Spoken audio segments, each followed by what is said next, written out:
一开始，咱来关心海基会前董事长郑文灿，因为咧做桃园市长的任内涉嫌贪污受污洗，目前防收押。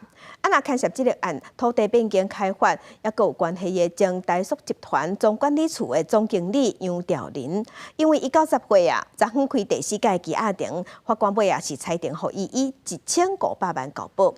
另外一个案，这是郑文灿的子弟兵，民进党的桃园市议员张兆良，是涉嫌关说一件违建案。即马检方调查了后，昨昏赶快予法院裁定收押禁见。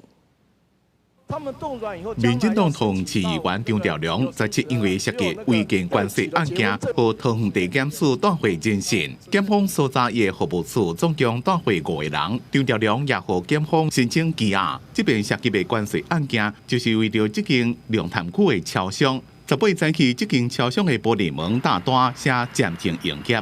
在这边停飞。有没有说停多久？没有。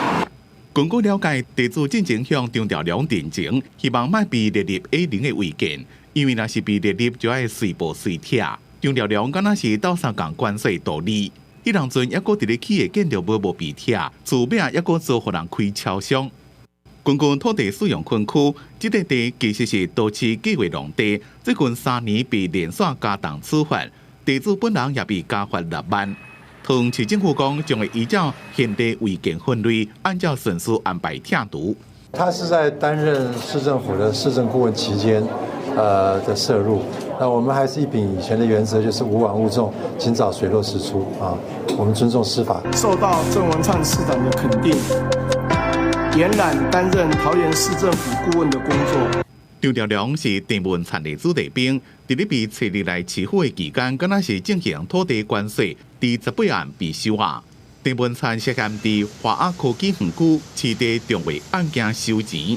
主导这件重划案的被告已经90岁前台塑集团总管理处总经理杨兆良，法官伫最近裁定1000万交保，2遍被撤销。桃园地方法院伫昨再一遍开羁押庭。